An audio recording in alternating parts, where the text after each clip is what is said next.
مشاهدينا ومستمعينا في كل مكان، الخبير وسماح النهارده ضيفي الدكتور محمد صفوت، استشاري امراض وجراحه العظم. مساء الخير يا دكتور. مساء النور، ازي اهلا وسهلا حضرتك؟ استاذ سماح.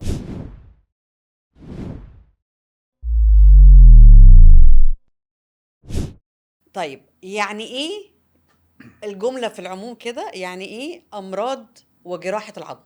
جميل. هرجع الاول في نقطه كده، هنرجع لورا شويه. في الطب لما بنقسمه لاتنين جروبس كبار جدا. الجروب الاولاني اللي هو جروب الطب، امم. والجروب التاني الجراحه. يعني احنا لما بناخد البكالوريوس بناخد بكالوريوس طب وجراحه، تمام. هو اسمه كده. امم. طيب دول الفرعين الرئيسيين للطب. وكان الطبيب زمان كان هو الدكتور اللي بالشنطة ومعاه عقاقير وأدوية والكلام ده ايوه، كله، ده بيروح من كان هنا لهنا لهنا. بالظبط كده. اه. وده كان الطبيب اللي هو بيعالج المرضى. وبعدين بدأ يدخل التخصصات الجراحية، بعيدا عن ان اصل الجراحة زمان كان موجود في حاجات زي القدماء المصريين والحاجات دي كلها. يعني احنا بنشوف مثلا عمليات تثبيت كانت موجودة في عند قدماء المصريين، صحيح. بس ما كانش فيه الدكتور المتخصص في ده. اه. فبدأ بعد كده الطب يتخصص ويتخصص ويتخصص، وفي تخصصات جوه التخصص. فايه اللي حصل؟ ان احنا بقى في فرع الجراحة ده امم. بقى منه جراحات متخصصة زي ايه؟ جراحة المخ والأعصاب، جراحة العظام، جراحة القلب، جراحة المسالك البولية. والطب بيعتني بالجزء الطبي من الموضوع، زي دكتور الجهاز الهضمي، في جراح جهاز هضمي، دكتور جهاز هضمي، اه. مخ اوكي. وأعصاب. احنا بقى الميزة عندنا ان احنا العظام جامعين الاتنين مع بعض. اه، فما يعني انا عندناش مش هروح دكتور امراض لدكتور. عظام ايوه. وجراح عظام، فاحنا امراض وجراحه العظام. لان فعلا بيروح يعني لو رحت لدكتور جهاز هضمي هيقول لك روح لجراح. بالظبط كده. لكن العظم لا. اه، العظم انا بروح العظم هو للدكتور الدكتور. هيخصص ايوه هو الدكتور. وهيحدد ويعمل عملية لو في عملية. بالظبط كده. تمام. فطبعا دي ميزه بالنسبه لنا كمان. اكيد طبعا، دكتور العظم دكتور امراض وجراح. بالظبط. ازاي اقدر احدد ان انا عندي مشكله في العظم؟ يعني انا دلوقتي ممكن مثلا ايدي توجعني، رجلي توجعني، فاقول ان دي اعصاب، اقول ان دي مفاصل. اه، احدد ازاي انها عظم واروح لدكتور عظم؟ دي السؤال ده بقى جميل جدا لسبب انه دايما بيحصل العكس. مم. العيان اللي المفروض انه يروح لدكتور العظم تلاقيه بيروح لكل الناس ما عدا دكتور العظم. ايوه. والدكتور اللي المفروض ان هو يروح لتخصص ملوش اي علاقه بالعظام بنلاقيه جاي لنا. وبالمناسبه ديت انا هحكي لك قصه لطيفه جدا، والقصه دي حقيقيه. كان وانا اصغر من كده سنا شويه، فكنت نبطشي، فكان معايا حد اصغر مني في النبطشيه. فجت حاله تحت ست معاها ابنها، مم. فنزل لها وبعدين لقيته طالع على طول. فبقول له انت لحقت تعمل ايه يعني؟ هو المفروض يريبورت ليا ايوه ويقول لي ايه اللي طبعا. عمل. فقال لي لا طلعت مش تبعنا. فقلت له ايوه يعني فيها ايه؟ فقال لي لا الولد كان بالع عظمه فرخه. فقلت له لا مش فاهم يعني. إيه علاقه اه يعني فقلت له، قال لي ما انا سالت الست. فقلت لها يا ماما ده بالع عظمه ملهاش علاقه. قالت له ما هي عظمه. فطلب الدكتور الازهر. لا ده بتهزر. حصل حقيقي على فكره. انا دي مش بقى. مش ببالغ. ايوه، ما هو ده، ما في ده معناه ان ما فيش اي فالوعي، معلومات او اي وعي عن الوعي الدكتور. مهم، اه. الوعي مهم، لان اختيارك للتخصص الصح طبعا. بيخليك تقطع نص المسافه. اكيد.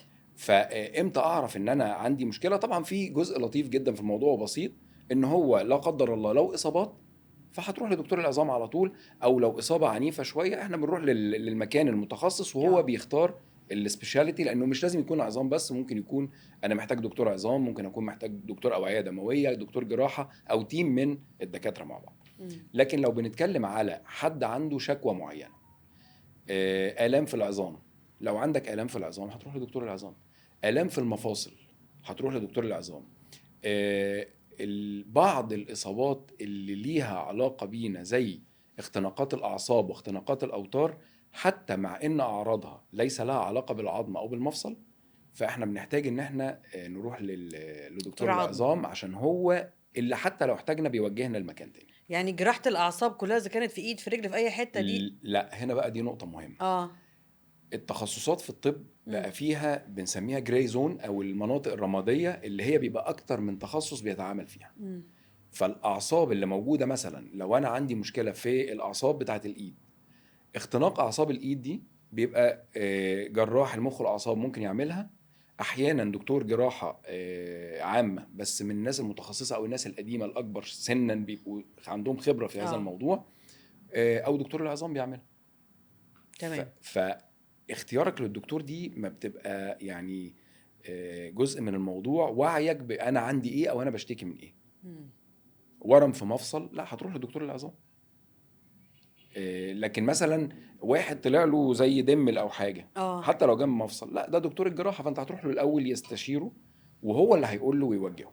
طب انا كان عندي هنا كيس زلالي، اه واللي عمله لي دكتور عظم، الكلام ده كويس. من 15 سنه. اه فلانه كان لازق في العظم يعني، ايوه ما رحتش بقاليش روح الجراح، هو دكتور العظم اللي عمل العمليه مظبوط نفسها. مظبوط.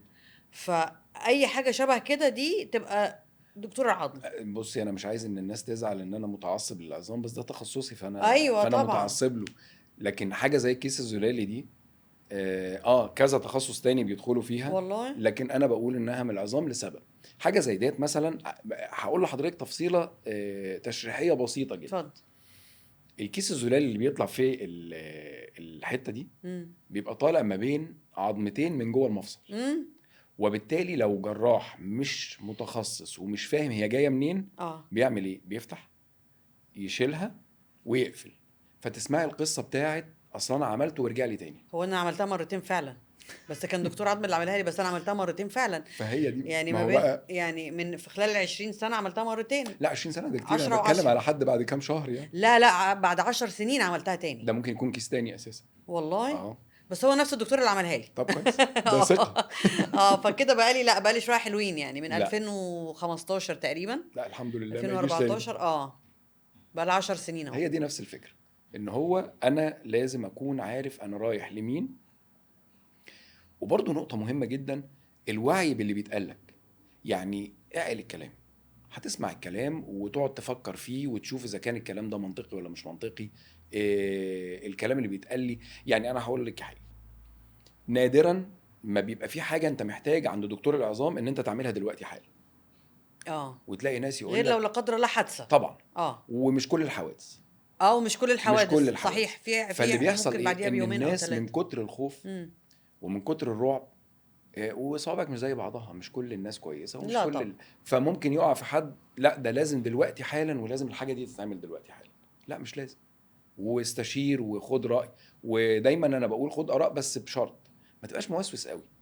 يعني في مقوله كده لطيفه بيقول لك اه لو رحت ل9 دكاتره هتحصل على 10 اراء. صحيح، فما تقعدش. لانه هيبقى في كمان ما في هو انت حاجه في مختلفه خالص عندك ده في في, مخك. اه في عيان بيحكي لي انه راح لدكتور مره، ودي بتحصل على فكره. اه راح لدكتور مره اداله راي وبعدين راح لفته ورجع له، وهو نفس الدكتور اداله راي تاني. بس هي الفكره ان الرايين ما بيبقوش ضد بعض، بيبقى حلول. حلول. ممكن يبقى حل فممكن تاني. يكون الحل ده كان هو اللي حاضره دلوقتي، ممكن يكون الحل ده هو فرق الوقت يكون اختلف شويه القرار اللي هو كان عايز ياخده.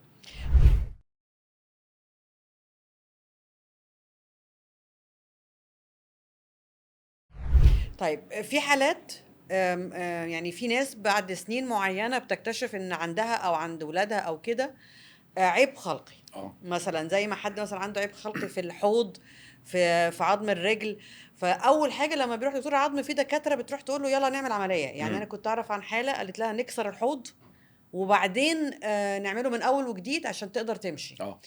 فحضرتك تنصح بايه انه لما يبقى في حاله زي دي المفروض المريض او اهل المريض يعملوا ايه؟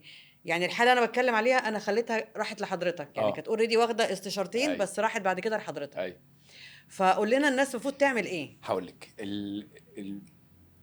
اخذ الراي مش غلط ومش عيب، ولا يعيب المريض ولا يعيب الطبيب. تمام. بمعنى ان انا لو انا العيان جه قعد معايا وراح قال لي والله يا دكتور طيب انا هشوف وارجع لحضرتك، او انا هاخد راي تاني، سكند اوبينيون وثيرد اوبينيون، ده حاجه موجوده في العالم كله. مظبوط. فانت تسمع مني وهقول لك اللي انا شايفه من وجهه نظري. وفي نقطه بقى مهمه لازم نرجع لها، لان هي دي الاصل في الطب. الطبيب دوره ناصح مش ان هو يعني ناصح، لا هو انا بنصح. انا بقول لك انت محتاج العمليه الفلانيه. يعني مثلا حضرتك لو الدكتور قال لك انت لازم تشيلي الكيس الزلالي ده، وجيتي حضرتك خايفه من العمليه وقلت له انا مش هشيله، فبتقولي له طيب يا دكتور هو لو الكيس الزلالي ده فضل زي ما هو فيها مشكله؟ هيقول لك لا ما فيهاش مشكله، هو شكل فقط. فانت هتقرري صحيح، بس انا كان بيوجعني. ما بالظبط كده. في حاله ان هو في وجع يبقى احنا لا، هنا بقى الاختيار بقى مختلف، احنا هنا بقى الموضوع مش موضوع اختيار، ده خلاص ده قرار ان الناس بتعمل فقصه زي عمليه اللي حضرتك تدخل جراحي. قلتيها ديت، احنا الموضوع ببساطه شديده جدا، انا هعمل عمليه كبيره لحد سنه صغير، وعمليه بنتكلم على عمليه فيها فتح وكسر في الحوض وتثبيت، عمليه كبيره جدا، فلازم افكر مليون مره قبليها، واخد راي واثنين وثلاثه، واسمع الاراء. والاراء مش معناها اذا كانت العمليه حلوه ولا وحشه، انا هسمع الراي اللي بيقول لي ايه المشكله، لان وارد جدا ان انت تديني حل يرضيني بدون ما اضطر ان انا اعمل اللي انا بعمله ده. يعني انت ممكن تقول لي مثلا والله لو انت ما عملتش العمليه ديت هيبقى عندك زكه بسيطه، خلي بالك في عيان ممكن يتقبل الموضوع وما يعملش عمليات. في ناس بتخاف من العمليات، بتقول لك انا لا، انا مش لما مشكله ادخل لو في حاجه بنتي بسيطة. مثلا او ابني عمليه طويله وكبيره وفيها شق عظمي وفيها تثبيت داخلي، طيب ممكن حد يقول لي انت العمليه دي ممكن تمنعني عن الرياضه، او ان انا فتره التعافي، او ان انا ما ينفعش ان انا اتعطل دلوقتي. فالموضوع فيه بالانس كتيره جدا ما بين المميزات والعيوب، لان اي عمليه ليها عيوب. يعني خلينا نتفق، انت هتعمل عمليه، العمليه هي جرح صح، بس هنا بنحسبها حسبة ايه، انت بتعمل جرح وبتخش تعمل لي حاجه مفيده بالظبط. يعني اللي هو مضطرين، اللي هو خلاص ده القرار النهائي انه لازم يبقى فيه تدخل جراحي، بنوزنها بالظبط. فالقرار قرار الجراحه ما تاخدوش بسرعه، ما تعطلوش قوي، لكن في نفس الوقت لا تتسرع فيه، وخد راي واثنين وثلاثه. وعايز اقول لك حاجه بقى، الدكتور اللي يزعل ان انت بتاخد راي تاني، او ان انت عايز تسمع راي تاني، لا، ما انا شايف ان في دكاتره تقول لك لا، انا انت هتسمعي كلامي مش ما تجيليش تاني. لا، ما فيش حاجه اسمها كده. والله في دكاتره كده. لا، ما فيش حاجه اسمها كده. انت حضرتك انا قلت لي الكلام وقلت لي نصيحتك وقلت لي رايك، ورايك عاجبني او انا قلقان منه. وخلي بالك الناس انواع، يعني في واحد تقولي له احنا هنعمل عمليه يقول لك يلا بينا، وفي واحد تاني يروح يختفي. يعني انا عندي عيانين لما بقول لهم مثلا احنا هنحتاج نعمل تسليك عصب، طيب امتى يا دكتور والتكاليف كام وفين اللي هو نفسه مستعجل اكتر منه. عشان خلاص هو عاوز يخف، هو عايز يربط حياته ويظبط حياته. طيب في عيان تاني، طيب يا دكتور اصل انا سالت، اصل انا عرفت، برضو انا بتفهم جدا المخاوف، ولازم اي دكتور يتفهم مخاوف المريض، لكن انا عندي عيانه معينه بقى لها دلوقتي 3 سنين. طب انا معلش من غير ما اقطع كلام حضرتك، لان ممكن يكون التعطيل مادي، يعني ممكن لا في ناس لا. ما طبعا ده بيقدر وبيبان وبيتعرف، تمام، لكن انا بتكلم على الخوف. هي 3 سنين خايفه، احنا بقالنا 3 سنين لحد دلوقتي. وعلى فكره بتيجي تكشف ونعمل الفحص ونقرر العمليه هي نفسها نفس تيجي كل طب السؤال بقى، هل حصل اي تطور في حالتها الفتره دي؟ بتتدهور وبقول لها وما زالت خايفه. طيب التدهور ده ممكن يوصلها لايه؟ لا، هيوصلها لمشكله، هيوصلها لمشكله كبيره. وعلى فكره المشكله دي هتبقى ان العمليه عارفه مقوله كده، في مقوله لطيفه جدا بتقول لك ايه، اللي تفكه بايديك احسن ما تفكه باسنانك. سمعتهاش قبل كده؟ لا انا ما سمعتوش قبل كده، ده جديد. يعني انت النهارده هتعمل عمليه، العمليه دي نتائجها احسن، كوست طبعا بعد كده هتبقى اغلى طبعا. طب ما تعملها.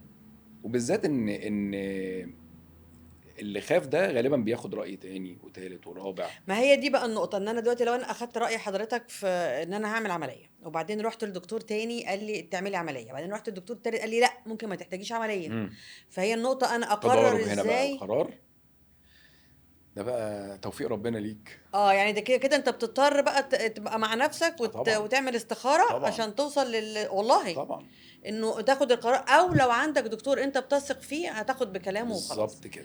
يعني انا افضل ان دايما يبقى في دكتور انت واثق فيه، نرجع عشان ده اللي ده اللي تلجأ له. عارفه انا دايما بقول للعيان، وبقول حتى اللي انا اللي بيشتغل معايا الاسيستنتس اللي هم اصغر سنا، بقول له توقيتين لا تملك فيهم الاختيار ان انت تعمل العمليه للعيان ولا لا. توقيت الطوارئ اللي هي فيها انقاذ لروحه او انقاذ لعضو من الاعضاء، ايده ورجله الكلام ده كله، انت لا تملك الاختيار، انت هتخش تعمله، ولا العيان يملك الاختيار. صحيح. هم دول فالتوقيت ده والتوقيت التاني ان انت يكون مفيش غيرك اللي يقدر يعمل الحاجه دي، فانت هنا لا تملك الاختيار. صح. دكتور العظم ممكن تبقى فيه كسر او فيه حاجه بيحتاج تدخل جراحي، وفي كسور ما بتحتاجش تدخل جراحي. ايه اللي بيحتاج تدخل جراحي وايه اللي ما بيحتاجش؟ ده سؤال بقى جميل.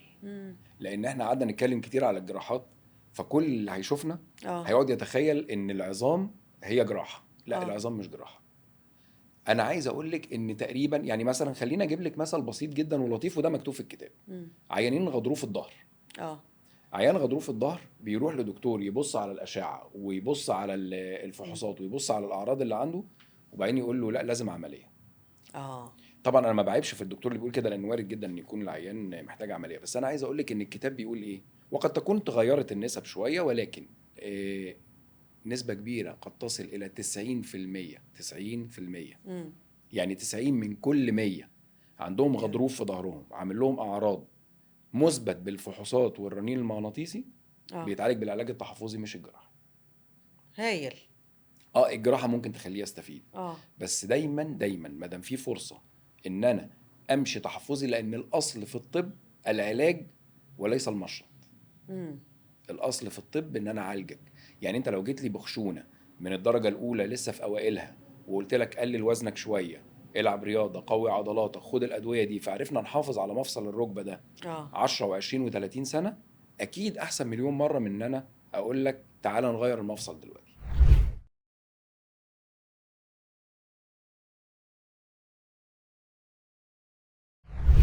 طيب دلوقتي يا دكتور، يعني اللي عنده خشونه ممكن يوصل لمرحله ان هو لازم يغير مفصل؟ طبعا.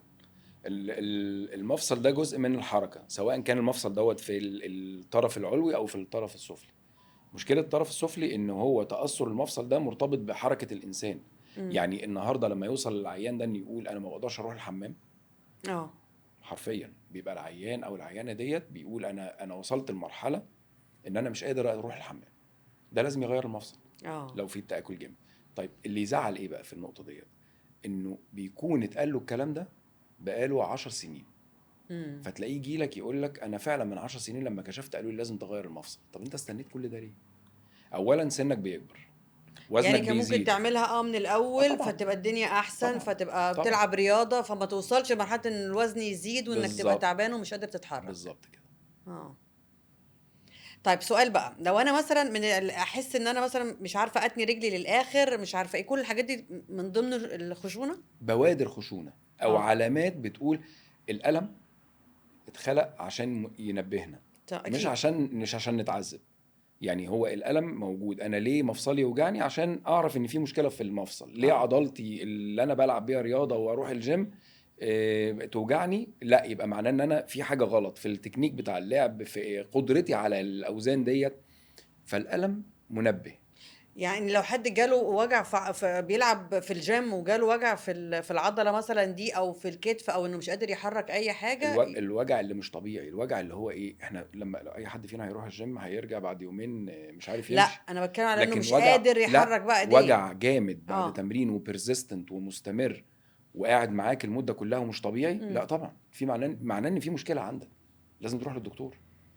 لازم يروح للدكتور، لازم تروح للدكتور العظم لما يبقى في اي مشكله او لان بجد في ناس كتير بتكسر وتقول لك طب انا هبقى كويس. لا. ما تسكتش على الكسل الزياده، او انه يمكن دي ممكن الامور تتفاقم. احنا تقريبا يعني انا ما اعرفش في شعوب تانية عندهم نفس الفكر ولا لا، بس احنا من الناس اللي عندهم جمله مش هتسمعيها كتير في اي مكان، يقول لك الوجع محتمل.